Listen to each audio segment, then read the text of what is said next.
Acho que agora vai. Tá passando então, gente? Tá na tela das formas de acesso? Não, ela está na tela de habilidades mais acesso. É essa mesmo, que tem uma figura. Hora de planejar. Bem que a gente fala, né? Paciência com a tecnologia. Gente, eu vou fazer o seguinte, ó. Eu vou parar o compartilhamento e aí eu vou retornar. Para vocês, vai aparecer um botãozinho de assumir o controle. Por favor, não apertem, tá? Porque senão acontece essas coisas. Deixa eu voltar aqui.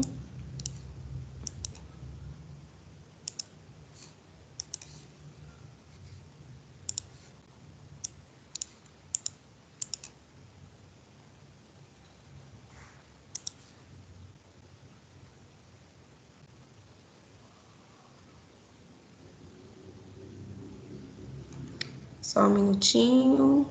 Estão vendo agora? Sim, Carol. Tá, então deixa eu ir para onde a gente parou. Isso aqui, né, gente? Então vamos lá.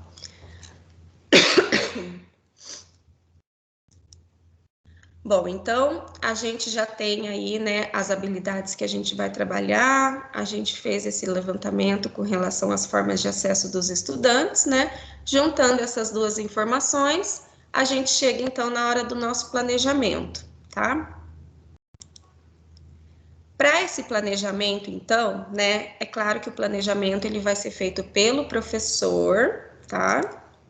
Mas a gente sempre pode contar com o apoio da equipe gestora, né? E a gente também pode pensar num planejamento junto com os nossos pares, né, na nossa unidade escolar, né? Já que o currículo ele está bastante integrado, né, entre as áreas, então a gente pode pensar num planejamento integrado também, né? Sentar aí com o professor de química, de física, de ciências, conversar e fazer esse planejamento, tá? Uma coisa que é extremamente importante, ó, relação progressiva entre o que é desenvolvido de forma presencial e remota, para que haja um sequenciamento lógico, permitindo o desenvolvimento das habilidades essenciais. O planejamento, gente, sempre foi um ponto extremamente importante, né, no processo de ensino e aprendizagem. Hoje ele é mais importante ainda, né? Por quê? Porque eu vou estar pensando num contexto, né, onde eu vou ter parte dos meus alunos no presencial, parte no remoto. E aí eu preciso desenvolver a mesma habilidade, trabalhar o mesmo objeto do conhecimento para esses dois contextos, né? Então, é uma coisa simples, fácil? Não é. Então, por isso a gente precisa dedicar um tempo para esse planejamento, tá? Aqui é a estrutura que o guia traz como sugestão, né? A gente deixa bem claro que é uma sugestão, não é uma coisa engessada que todo professor tem que fazer dessa forma, né? Ele pode ser adaptado para a realidade aí das escolas de vocês, né? Então a sugestão, olha lá, é a gente colocar aqui a semana, né? A habilidade, o objeto de conhecimento, material de apoio e tudo mais. Aqui, né, ele divide a turma em 3 grupos: grupo A, grupo B, grupo C, né, para que a gente possa respeitar ali aquela porcentagem dos 35% dos alunos, né. A gente já esteve aí em algumas escolas, por exemplo, que como esse retorno ele não é obrigatório, né, às vezes não tem aluno para 3 semanas, pode ter semana A e semana B apenas, né? Então, por isso que a gente fala, não é engessado, a gente tem que ver a realidade da nossa escola, o que está acontecendo ali para a gente poder usar isso aqui mais como um guia mesmo, mais como um auxílio, mas a gente pode adaptar da forma que for melhor para a gente, para o nosso trabalho, tá? Bom, então agora, né, a gente traz então sugestões, né, de como que a gente pode fazer essa integração, né, pensar de uma forma para atingir o meu aluno no presencial, para atingir o meu aluno no remoto, trabalhando a mesma habilidade. Só um minutinho, parece que tem uma questão aqui no chat, deixa eu ver. Está aparecendo a barra de menu na frente, atrapalhando a visão. Para mim não tá. Tem mais alguém visualizando essa barra? Para mim tá normal.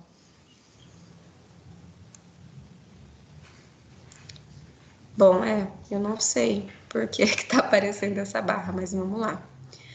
Bom, então eu vou trazer aqui primeiro, né, uma sugestão para biologia, para a segunda série do ensino médio, né? Então, como eu falei na TPC anterior, devido ao tempo, a gente não consegue trabalhar com todas as séries, né? Então, a cada TPC eu busco trazer uma série para estar aí ajudando vocês, né? Caso alguém tenha dificuldade, queira alguma sugestão para as demais, pode estar entrando em contato com a gente também, tá? Então, para a biologia, na segunda série, né, o tema é a transmissão da vida, mecanismos de variabilidade genética e hereditariedade. Bom, a programa tá bem pequenininho aí para vocês, né, mas eu coloquei só para vocês terem uma noção de como que aparece essa programação lá no CMSP, tá? Então, eu acessei aqui, né, a aula do dia 7, a aula de todas as semanas, a gente consegue ver qual é a habilidade, né, que vai ser trabalhada e qual é o objeto do conhecimento, né? Então, essa semana, por exemplo, a aula da segunda série está trabalhando os conceitos, né, de genética aí com relação ao trabalho de Mendel. Então, falou a respeito de características hereditárias, características adquiridas, o que é um gene, o que é o DNA, o cromossomo, né, o que é um alelo. E essa aula vai ter sequência, né, na semana que vem, com a introdução de outros termos, né, homozigoto, heterozigoto. E a sugestão que eu trouxe aqui é para a aula seguinte ainda, tá? Então, vamos lá, ó. É para a semana do dia 7 ao dia 11 de julho, tá? Habilidade. Nossa, eu não tô conseguindo nem ler aqui que tá pequenininho, gente, mas eu vou disponibilizar esse material para vocês, tá? Deixa eu abrir aqui maior, que eu consigo ler. Então, vamos lá. A habilidade, né? Elaborar e testar hipóteses sobre a composição genética de indivíduos e sobre a herança, aplicando as ideias de Mendel, né? Então, é fazer aqueles cruzamentos, né?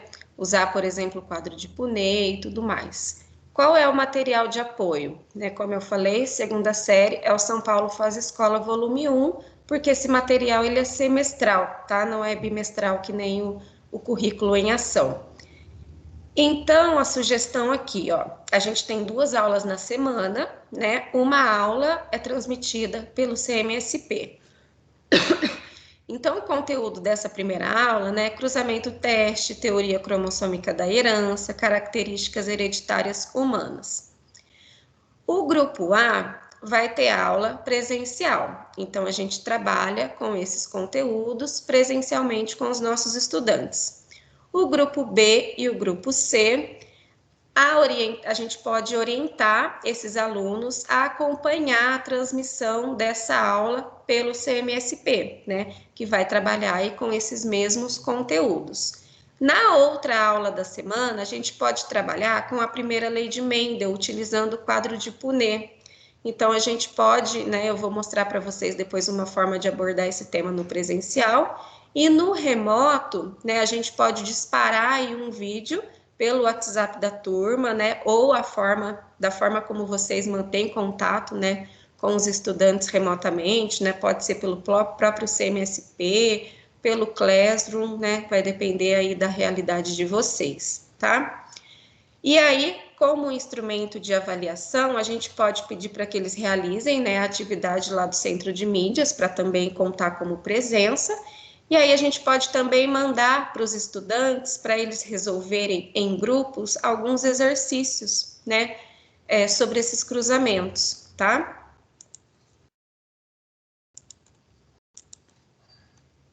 Vocês estão conseguindo ver a tabela? Tá difícil, né? Mas eu vou mandar para vocês depois no grupo, tá joia? Bom, aí para aquele momento que eu falei para trabalhar o quadro, né, para fazer os cruzamentos, o próprio material do professor, tá? Ele traz aqui um link, né, com um vídeo sugerido para que os alunos assistam. É um vídeo que explica, né, ele comenta a resolução de atividades através do quadro de Punnett, do Khan Academy, né, essa plataforma é muito bacana, tá, eu super recomendo, né, é importante que a gente trabalhe também com os estudantes, quais são os sites confiáveis, né, que eles podem estar acessando os conteúdos, e esse é um site muito bacana, com muito vídeo, muito texto legal, né. Então, a gente pode disparar esse vídeo, né, para os alunos que estão no remoto, para que eles resolvam as atividades, e na aula presencial, né, a gente pode desenvolver esse quadro de Punnett aqui, ó, em 3D, né, são materiais super simples para serem utilizados, né, e aí a gente pode ir mesclando aqui as composições, e testando, né, para resolver os nossos cruzamentos, tá? Aqui eu aproveito para divulgar um perfil no Instagram de uma professora, chama Thaís Explicando, é muito bacana, ela traz várias sugestões legais para conteúdos de ciências e biologia, tá? Então eu recomendo para quem quiser aí seguir, tá joia? E aí na questão da avaliação, pessoal, isso a gente, né, depois lá das 2 aulas, a gente pode elaborar um roteirinho de estudo para os nossos alunos. A minha sugestão é passar 2 atividades, né, de cruzamento simples, né, pelo menos quando eu dava esse conteúdo para os meus alunos, né, conforme a gente vai fazendo exercício, vai praticando, aí eles vão falando, nossa, agora está ficando mais fácil, professora. Né? Então, através dessa repetição dos exercícios, de ir treinando, eles vão conseguindo processar esse conteúdo, né, que não é dos mais simples, né, de passar.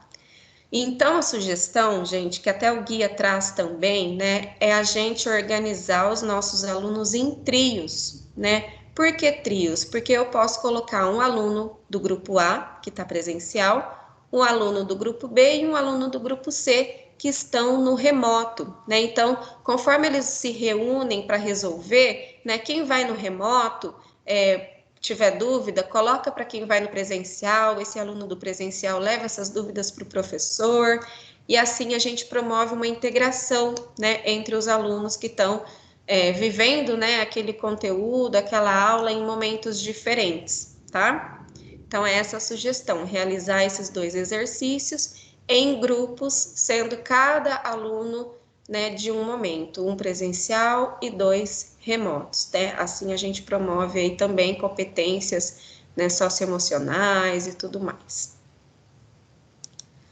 Bom, agora era o momento da Thelma, né, entrar aqui com uma sugestão, mas infelizmente ela teve um probleminha e hoje ela não pôde participar da nossa TPC.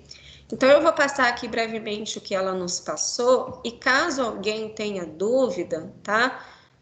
Eu peço que entrem em contato com ela, né, pelo WhatsApp amanhã, né, que hoje ela infelizmente não pôde estar com a gente, tá?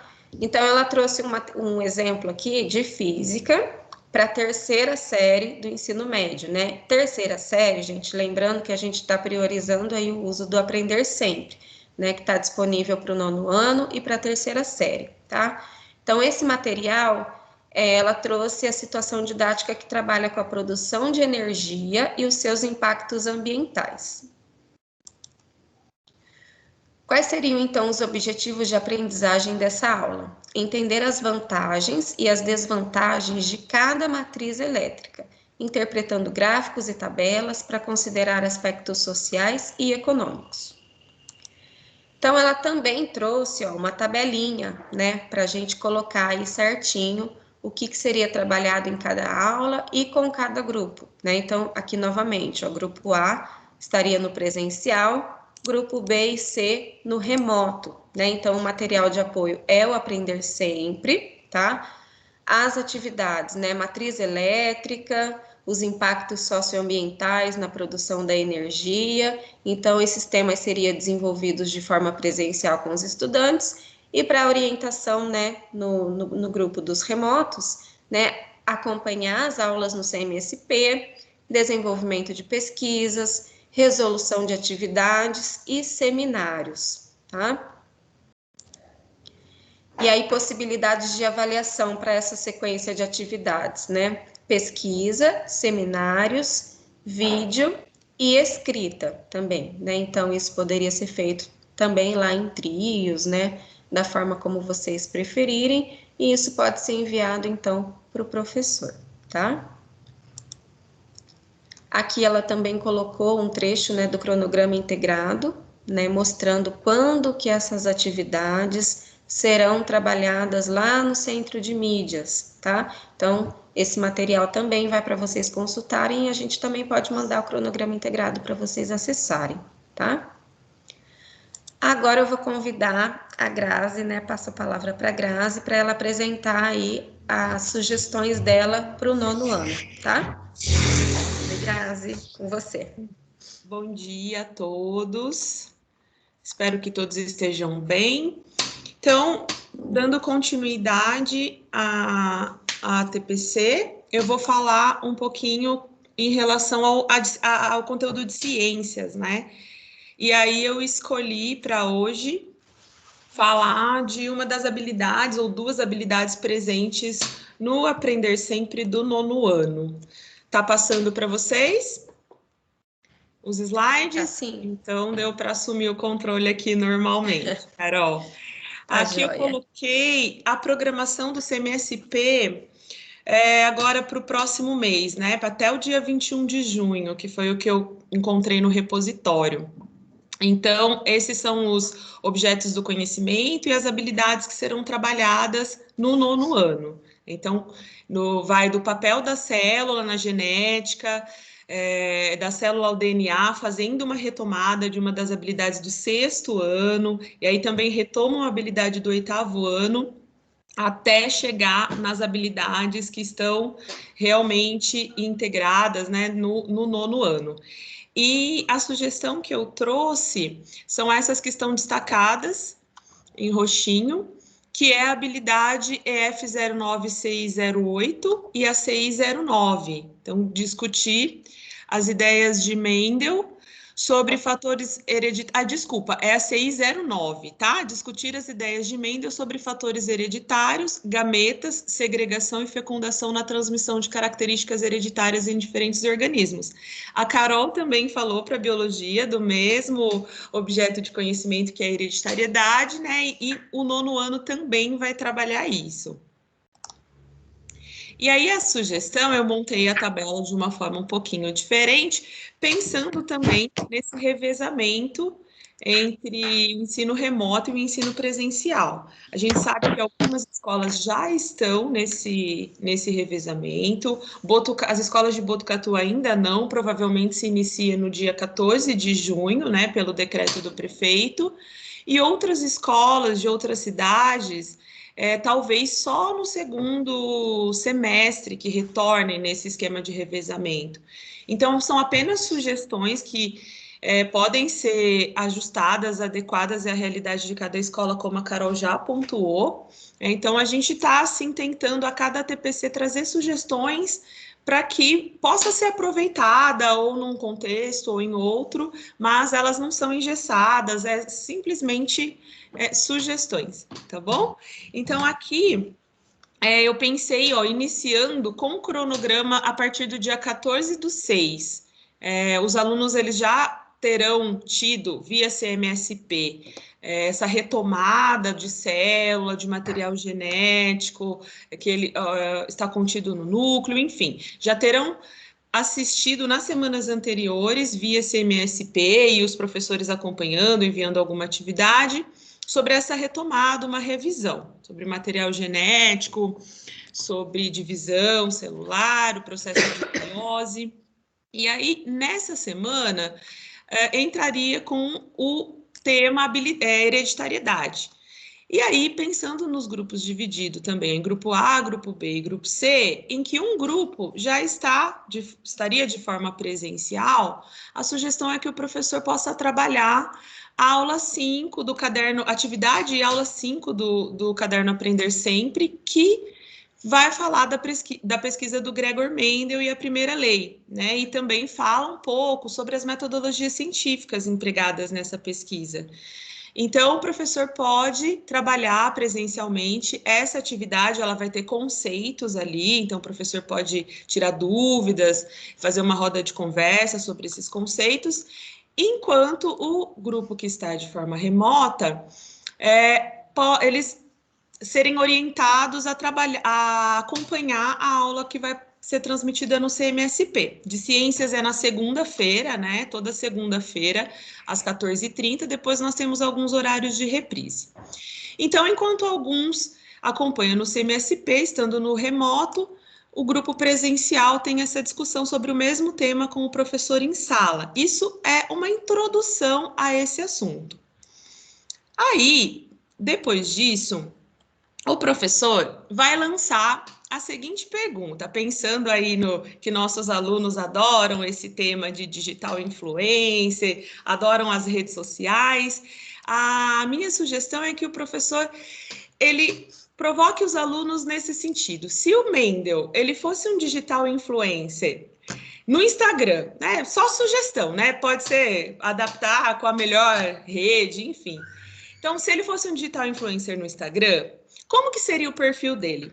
Pensando assim que ele queira divulgar sua pesquisa, seus achados, o que ele está fazendo ali com as ervilhas, com a questão da hereditariedade, como seria? Então, esse vai ser o desafio. Os alunos eles vão trabalhar em grupo, e a gente pode até sugerir que eles fiquem nesses grupos, né? O presencial e os que estão de forma remota, assim, grupo A, grupo B e grupo C. Então, esse vai ser o desafio. Então, a ideia é que, né, eles trabalhem em grupo, um trabalho colaborativo, que eles façam o desenvolvimento de atividades que incluam, tá errado aí, falta um plural, que incluam pesquisas, discussão entre pares, debate entre os grupos, e que no produto final eles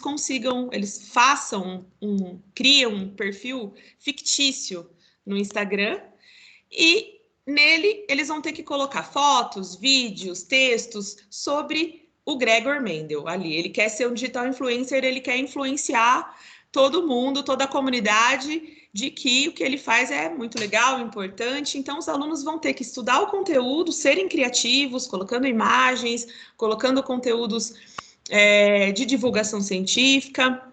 É legal que dá para o professor encaixar, discutir o conceito de divulgação científica mesmo, e de que ciência, né, baseada em fatos, baseada em evidências, não é opinião, então que os alunos tenham que tomar cuidado com opiniões, dá para a gente incluir esse contexto nessa aula também. E aí o Instagram ele não precisa ser aberto, né, para a gente tomar cuidado com essa coisa de perfil fictício. A gente pode instruir que só os alunos ali que seja um Instagram fechado e eles só tenham amizade, né, sigam ali só os membros dessa sala, da turma, para a gente evitar que exista algum problema. Mas a ideia é que eles criem mesmo ao final. E aí, na próxima semana, as atividades elas vão sendo distribuídas. Então, os grupos B e C, aqui também está grupo B e B, mas grupo B e C, que estão trabalhando em atividade remota, eles sejam instruídos a assistir um vídeo. Eu coloquei como opção um vídeo do canal Futura, que eu acho muito bacana os vídeos do canal Futura. Eles são curtinhos, esse aqui não dá 13 minutos, e fala sobre a primeira lei de Mendel, então os alunos podem assistir, depois se separarem em pares pelo WhatsApp e discutir o que eles acharam do vídeo, né, as ideias que surgiram. São vídeos curtos, que é interessante, porque os alunos têm alguns estudos científicos mostrando que os alunos eles se interessam mais por vários vídeos curtinhos do que um vídeo muito longo. Eles, sabendo o tempo ali, eles ficam, é rapidinho, curtinho, então vou conseguir assistir rápido. Então, a gente sugere, assim, esses vídeos curtos e discussões, né, que pode ajudar a fixar o conteúdo. Enquanto o grupo que está presencialmente, que já teve contato com a atividade, com a aula 5 do Aprender Sempre, faça uma roda de conversa com o professor, e o professor vai utilizando o conteúdo que está ali, depois vocês podem dar uma olhadinha no Aprender Sempre, que são conceitos, e vão discutindo os conceitos com esses alunos. Tá joia? E também tem uma atividade, tem um jogo de equipes, né, um desafio de equipes que eles podem se desafiar entre si, são um jogo de questões sobre o tema também. Na aula 3 e 4, ainda na mesma semana, aí o professor pode inverter, né? Passar para o grupo que está presencial esse vídeo e fazer uma roda de conversa sobre o tema, enquanto que os grupos que estão em ensino remoto façam a atividade do caderno Aprender Sempre. E o professor pode auxiliar, pode ir discutindo com eles via WhatsApp ou marcar uma videochamada, usar a forma que já está acostumado e que melhor se adequa à realidade daquela turma. Na semana seguinte, ainda trabalhando a mesma habilidade, o mesmo tema, o grupo A agora ele vai estar em esquema remoto. Então, o professor pode orientá-los a assistir a aula do CMSP, o mesmo para o grupo C, que vai estar em trabalho remoto. E o grupo B, ele faz a mesma roda de conversa, o mesmo debate, a mesma discussão que ele fez com o grupo A na semana anterior. Né? E aí, nesse momento, os alunos podem tirar dúvidas, se ficou alguma dificuldade, se eles tiveram alguma dificuldade de entender alguma coisa, com a presença do professor ali fisicamente. E as demais aulas vai ser destinada para eles fazerem a pesquisa e a elaboração do perfil fictício aí do Gregor Mendel. Então, eles podem usar na escola a sala de informática, a biblioteca, a discussão ali entre os pares, a presença do professor, e em casa também vídeos, fazerem as pesquisas com as ferramentas que eles tiverem disponíveis e irem montando esse perfil. Tá joia? E na próxima semana, que seria a terceira semana, que no CMSP já estará sendo uma recapitulação, porque é a semana de estudos intensivos, o grupo C que estará presente na escola, pensando na escola que dividiu o grupo por semana, certo? Aí o professor faz uma roda de conversa com esse grupo C, né, porque ele ainda não teve esse momento de discussão com o professor, mas todos eles vão estarão preparando a apresentação final, que pode ser feita via webconferência, né, com os que estão em remoto e aqueles que estão em presencial. O professor pode usar o computador da escola, fazer uma reunião, e aí cada grupo vai apresentar como ficou o seu perfil no Instagram do Gregor Mendel, tá? E aí, nisso eles já vão ter adquirido toda a bagagem necessária, com os vídeos, com as pesquisas, com a discussão em pares, em grupos, e eles vão apresentar como ficou ali, o que eles incluiriam de fotos, textos e vídeos e socializarem entre todos. Então, é uma sugestão de uma forma que o professor trabalhe o mesmo conteúdo, de uma forma muito similar e que chegue num resultado, né, que todos participaram de todas as etapas. Tá joia? Então, essa é a minha sugestão aí para ciência, para o componente curricular de ciências. Carol? Carol, seu microfone está fechado. Ah, tá. Desculpa. É que a minha filha estava chorando aqui, eu precisei fechar.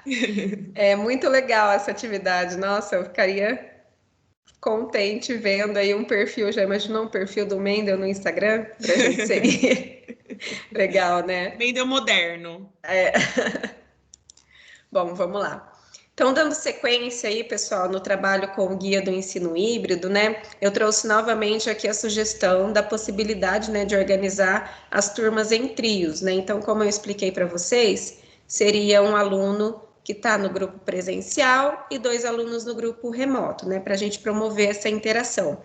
E aqui é importante a gente lembrar também, né, que esse agrupamento ele fica a critério do professor. Eu posso montar grupos homogêneos, né, onde, por exemplo, as dificuldades desses estudantes seriam semelhantes, né, e aí eu posso até pensar numa personalização, numa atividade mais específica para aquela dificuldade, mas eu também posso fazer grupos heterogêneos, né, alunos com mais facilidade, junto com alunos com mais dificuldade, para que um possa ir auxiliando o outro. Então, fica bem a critério do professor mesmo a seleção desses grupos e, claro, também o trabalho em grupo, né? Trabalho em grupo, como a gente já colocou, é só uma sugestão. Bom, e aí, como a gente tem poucos, né, momentos presenciais com o aluno, né? Se a gente pensar novamente nessa questão das 3 semanas, eu vou ver um aluno numa semana e eu só vou voltar a ver ele dali a 3 semanas, né? Então, o que eu preciso, né, priorizar, né, nesses encontros presenciais? Então, aprofundar o desenvolvimento de habilidades trabalhadas nas aulas do CMSP, né? Então, a aula foi dada, né? Os alunos assistiram. O que eu posso de tirar dúvida, tá aprofundando alguma coisa, né? Orientar os estudantes sobre o que deverá ser desenvolvido no próximo período de forma remota, né? Então, naquela semana que eu estou com o meu aluno, eu já posso dar uma breve explicação para ele do que ele vai fazer quando ele estiver na casa dele. Priorizar o trabalho de apresentação de novos conceitos e conteúdos e prepará-los para o desenvolvimento das atividades de forma remota com o seu apoio. Então, quando é um objeto de conhecimento novo, né, que eles nunca viram, aí sim eu posso, né, trabalhar mais conceitualmente com aquilo na forma presencial, porque é uma coisa nova, né? Não é uma retomada. Realizar a correção e retomada das atividades mais complexas que foram desenvolvidas de forma remota, tendo cuidado com a gestão do tempo para viabilizar o desenvolvimento de todas as habilidades. Então, eu posso fazer uma retomada? Posso, né? O que a gente pede, né, é que a gente não dê a mesma aula de uma semana, que eu repita aquela aula na outra semana com aquele grupo de estudantes, né? Porque se, por exemplo, em biologia a gente já tem 2 aulinhas só por semana, né? Eu sempre tive bastante dificuldade de trabalhar todo o caderno, né? Imagina se a gente fica repetindo essas aulas, porque uma semana é um presencial e na outra semana é outro, né? É isso que a gente tem que tomar cuidado para tentar evitar, né? Para sempre ter essa sequência, tá? E também compartilhar o cronograma de atividades que os estudantes deverão desenvolver no próximo período remoto, tá? Então, a gente deve procurar realizar essas ações aqui com os nossos alunos no presencial, tá? E agora, né, a gente gostaria de fazer um convite para vocês, tá? A gente trouxe aqui sugestões de plano de aula, mas a gente sabe, né, que tem escola que já está fazendo isso há muito tempo, outras que estão se planejando para fazer, tá? E aí a gente queria convidar vocês, professores, a compartilharem as práticas de vocês, né? Como que está sendo o planejamento de vocês, o que está dando mais certo, né? Então, por favor, né, a gente pede que vocês compartilhem isso com a gente, porque é uma coisa muito bacana, é a gente poder inspirar os nossos colegas, né? Ah, eu tô fazendo de um jeito, tá dando certo, tá sendo legal, os alunos estão gostando, né? Então, pensem aí, né? E quem quiser participar dessa nossa próxima TPC da DE, com esse compartilhamento de boas práticas, né? Entre em contato com a gente, comigo, com a Thelma ou com a Grazi, para a gente poder combinar esse compartilhamento, tá? Acho que vai ser um momento muito bacana de interação para a gente poder aí ajudar todos os professores nessa questão do planejamento, tá? Então fica o convite para vocês. Vamos ficar muito contentes com essa interação, né, Grazi? Vamos sim. E é isso, gente. Essa primeira parte a gente encerra por aqui, tá? E agora a Grazi vai apresentar as orientações com relação à FECESP e à ONC, tá? Eu agradeço muito a participação de vocês até esse momento, tá? E agora eu vou parar o compartilhamento aqui para a Grazi poder apresentar o PPT dela, tá bom? Alguém Pronto. tem alguma pergunta? Queira fazer alguma colocação, alguma pergunta sobre essa primeira parte? Pode escrever no chat ou abrir o microfone. A gente está pensando em fazer as próximas ATPCs fazer de uma forma interativa, assim, para a gente tentar ir conversando, ouvir vocês um pouquinho no meio da ATPC. Vocês ficam muito quietos. Mas se alguém quiser fazer alguma colocação, por favor. Enquanto eu vou colocando aqui a apresentação, a segunda, alguém já quiser se disponibilizar, participar da próxima, compartilhando uma boa prática, ou quiser já deixar agendadinho. Depois a gente conversa no privado, então. Tá joia? Carol, tá aparecendo? Tá, sim. Pronto. Bom, pessoal, essa primeira parte foi uma parte mais formativa, né? Que nós trouxemos para vocês alguns pontos importantes sobre o guia ensino híbrido, que fala do esquema de revezamento. E agora a gente vai para uma parte mais informativa, que são algumas oportunidades que têm aparecido, que têm surgido, que estão com inscrições abertas e que nós gostaríamos muito que os nossos alunos participassem. Na semana passada nós falamos do programa PIBIC, né, que tem bolsas, que terá bolsas para alunos de ensino médio aqui na nossa região. Eu até corrigi, né, eu me enganei um pouco com as datas durante a ATPC, mas eu corrigi no grupo dos professores, no grupo de vocês, né, no nosso grupo. Então, a gente tem um prazo um pouco maior para a gente inscrever, procurar os alunos interessados. E hoje a gente vai falar um pouco sobre a FECESP, que é a Feira de Ciências das Escolas Estaduais de São Paulo, que é mais uma oportunidade para os nossos alunos. E é interessante que o nosso currículo, né, de Ciências da Natureza, ele é pautado no princípio da investigação científica. Então, a ideia é que a gente incentive sempre os nossos alunos a partir para a investigação, né, o ensino de ciências por investigação. Então, por isso a gente considera muito importante a participação nesses eventos. A gente entende que não são todos que vão participar de todos, mas que vocês procurem o que interessa, o que cabe na realidade de vocês e veja aqueles que dá para poder... eu quero participar da feira, do PIBIC não tenho alunos, mas da Olimpíada também acho mais complicado, mas escolher algum, né, se não der para participar de tudo, escolher algum que lhes pareça interessante, mas que não deixe de incentivar os alunos. E participem também, muitos deles têm... a participação do professor é super importante, tá bom? Só vou fazer uma pausa aqui que a Simone colocou no chat sobre a instabilidade do aplicativo Teams complica muito a nossa participação. Hoje caiu muitas vezes, então tem dificuldade de participar da TPC por conta disso. Simone, eu entendo, o Teams tem esse problema, mas a gente tem limitações tecnológicas também. Nós estamos em casa, não temos um recurso adequado, infelizmente. E o que acontece com o Teams é que ele pode até 250 participantes. Hoje a gente está com pouco participante na sala, mas a gente tem mais de 100 professores, né, inscritos. E quando a gente faz pelo Google Meet, é um limite de 100. Então, a gente não consegue fazer o de Ciências da Natureza utilizando o Google Meet. Por isso, a opção pelo Teams.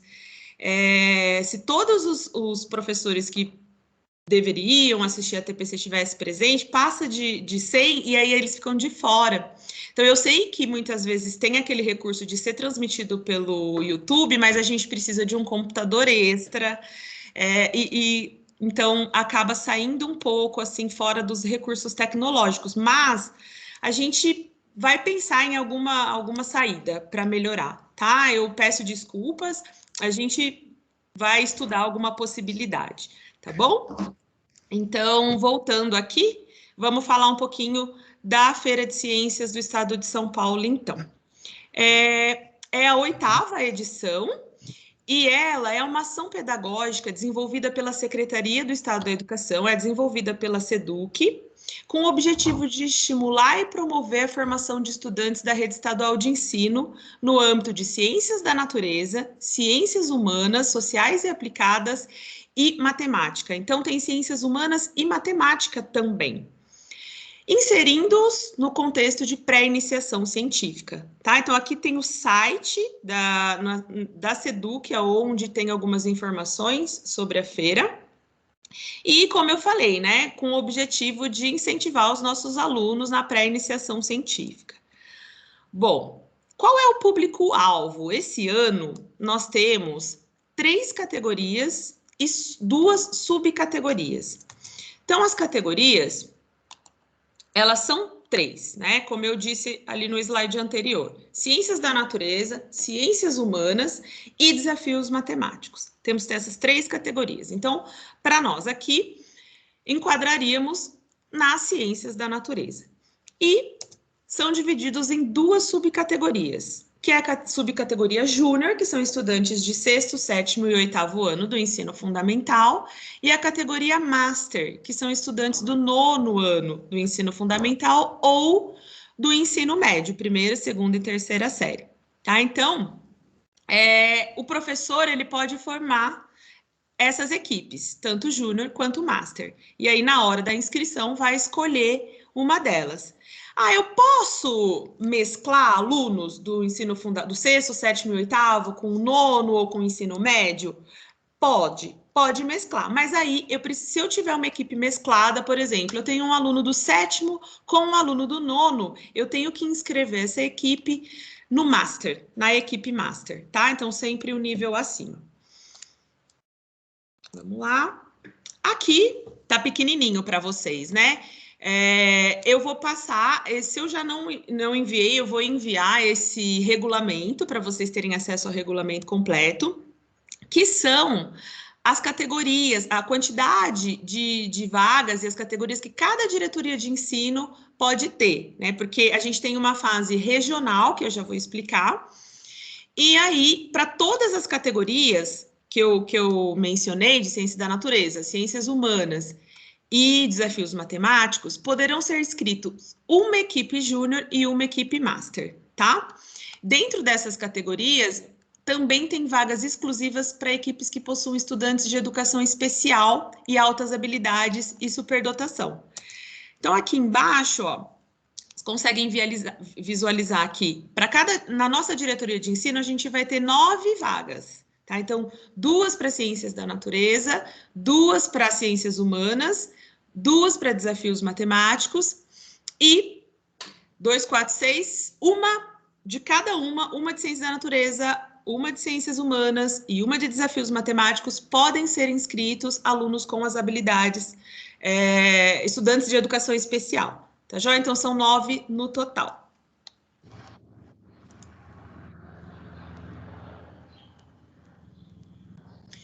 E alguns pontos importantes do regulamento. No projeto, cada projeto inscrito de ciências da natureza e ciências humanas, eles podem ter no máximo 2 estudantes. E dos desafios matemáticos permite um pouquinho mais, de 3 a 5 estudantes, tá? Mas ciências da natureza, no máximo 2, cada equipe. E um professor orientador. Então, e eles precisam ser da mesma unidade escolar. Então, o professor orienta, forma a sua equipe e ele pode ter o auxílio de um co-orientador, que pode ser da escola ou pode ser de fora dela, de uma instituição. Por exemplo, teve um professor que conversou comigo, que ele está pensando em montar uma equipe, e uma das alternativas é convidar um pesquisador de um instituto para atuar como co-orientador. Isso pode e é super legal. Só que a SEDUC, ela só se responsabiliza pelo professor orientador e o número máximo de estudantes por equipe. O co-orientador, ele vai entrar no trabalho como sendo um colaborador, tá? Com os devidos créditos necessários, mas ele não é oficialmente cadastrado na SEDUC, tá joia? Mas é super legal que, se o professor tiver essa oportunidade, colocar um co-orientador. Então, o importante é que seja da mesma unidade escolar, tá joia? E aí, como que é o modelo do projeto, né?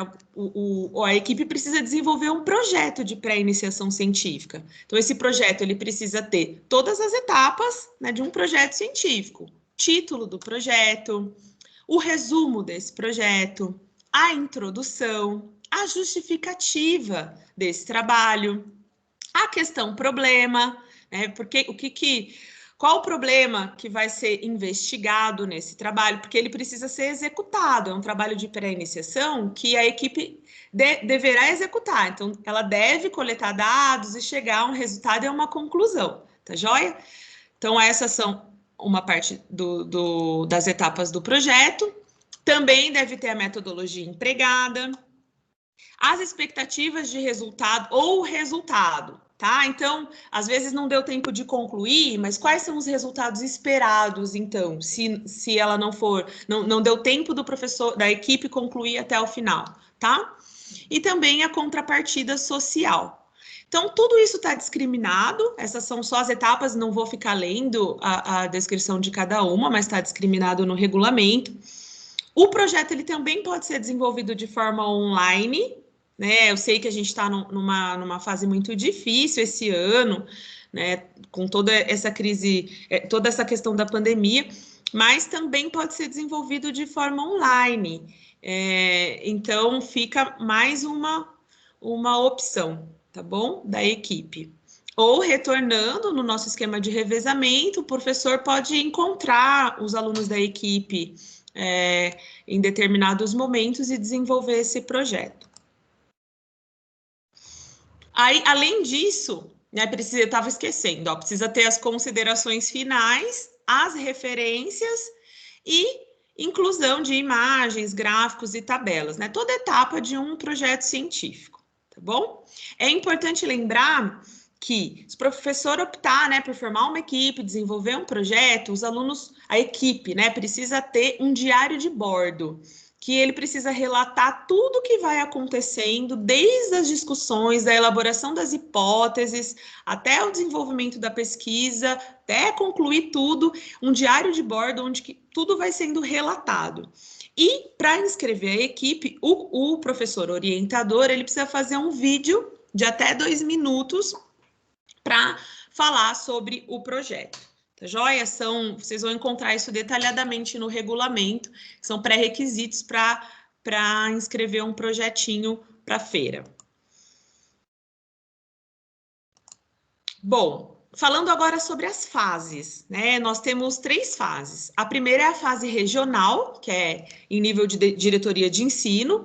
Então, os professores formam a equipe com os estudantes e inscreve esse projeto na diretoria de ensino, tá? No regulamento, vocês vão encontrar o que será preciso. Escrever o projeto básico, seguindo essas etapas que eu falei. Será preciso fazer um banner na apresentação final, né? Quando chegar o prazo final para enviar para a diretoria de ensino. Esse banner tem um modelo, o modelo está presente no regulamento.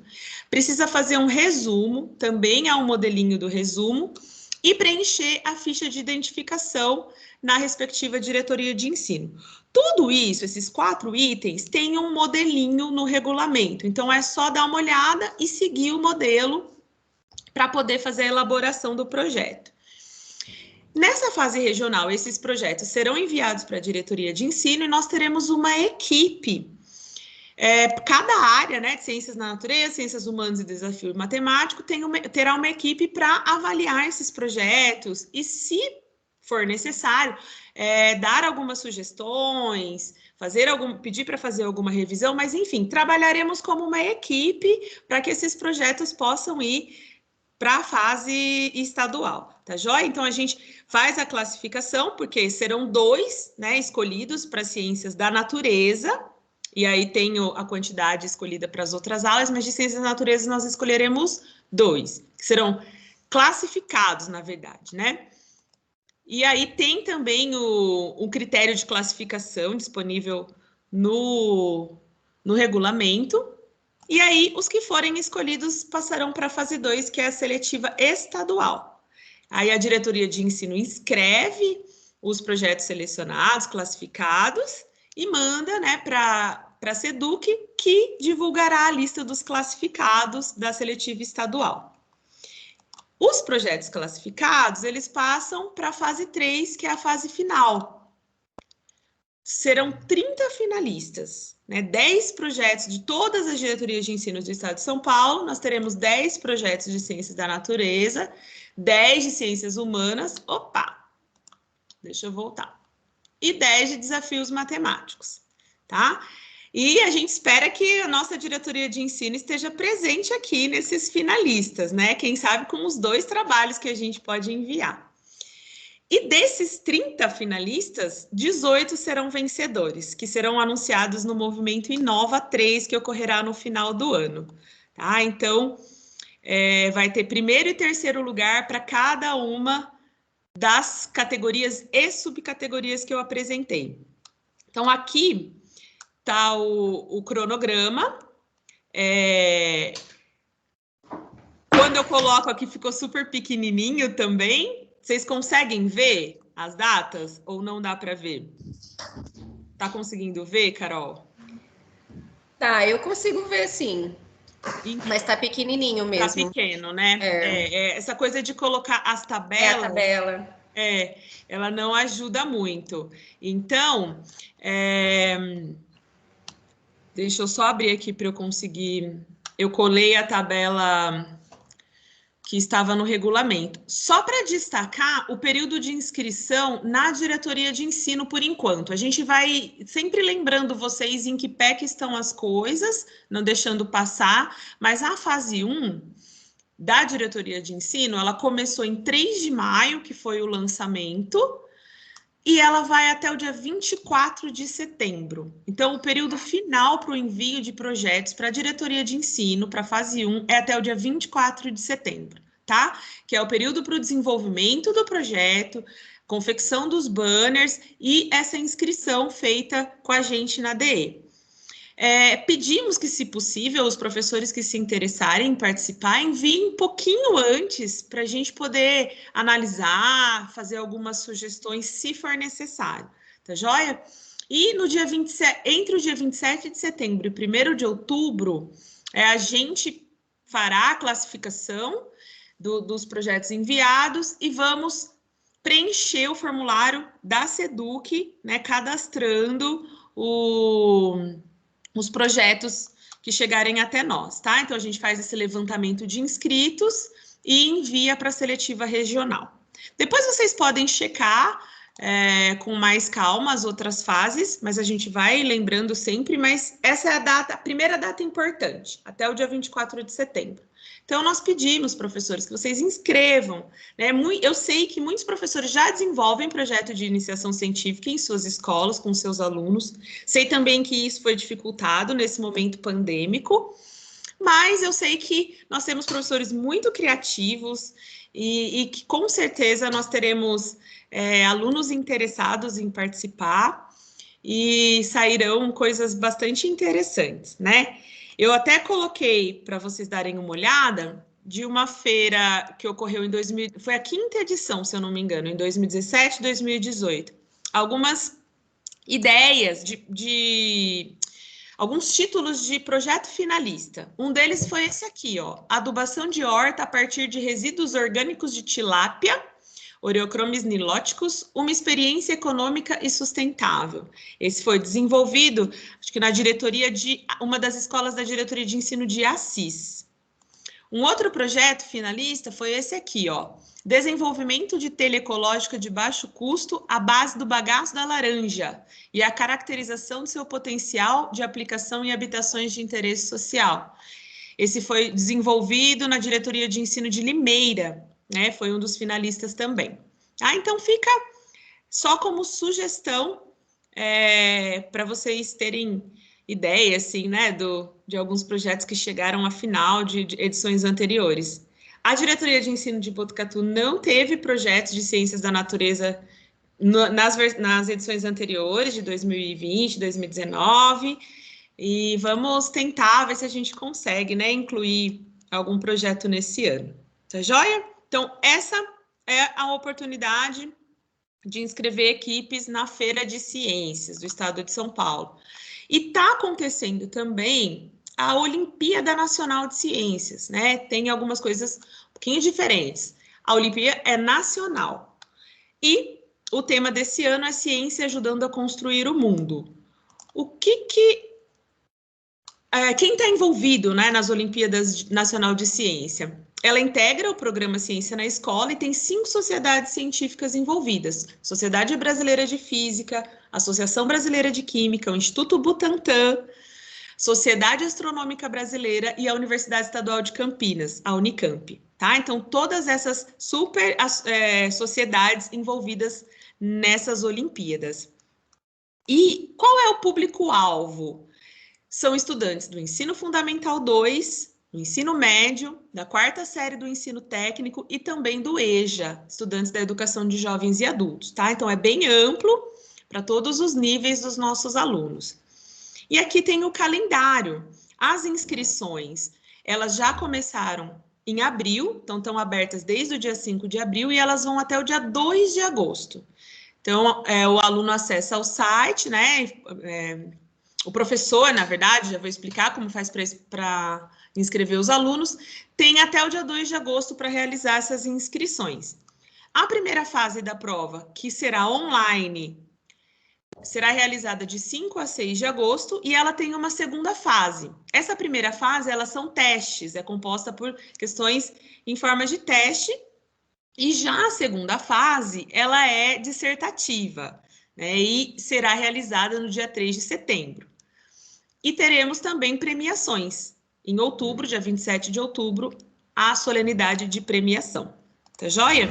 Então, os professores para inscrever os alunos, o professor precisa cadastrar a escola, precisa do código do INEP, criar uma senha.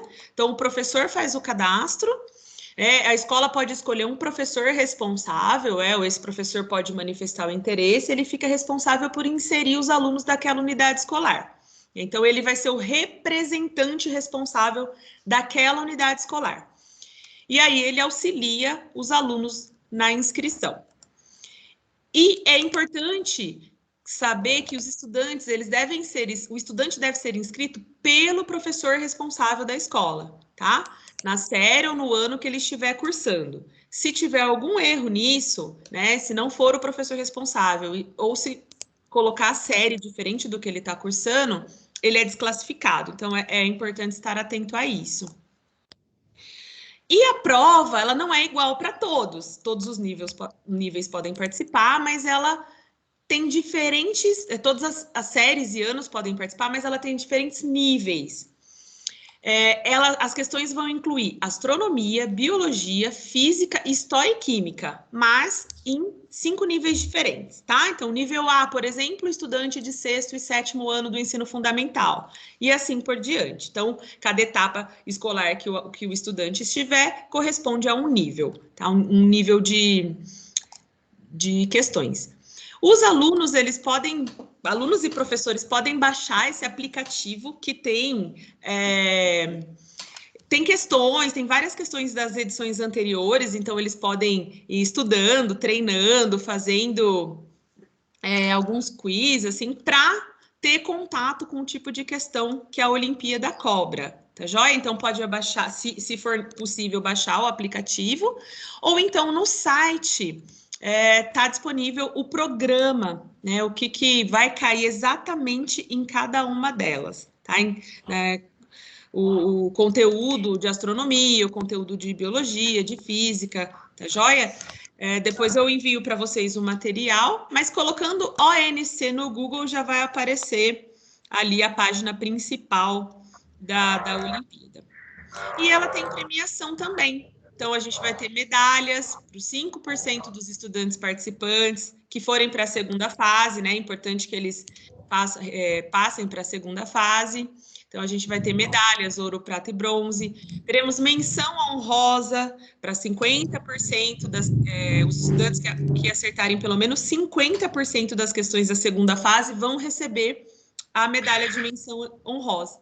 E todos que participarem têm um certificado de participação, inclusive para os professores, tá? Então, participou, vai ter um certificado, mesmo que não receba a menção honrosa ou a medalha, tá joia? Então, assim, os detalhes a gente pode conversar, particular, daqueles que tiverem interesse, eu posso ir postando no grupo. Eu coloquei o Padlet com todas essas informações, todas essas oportunidades, é só clicar lá para baixar.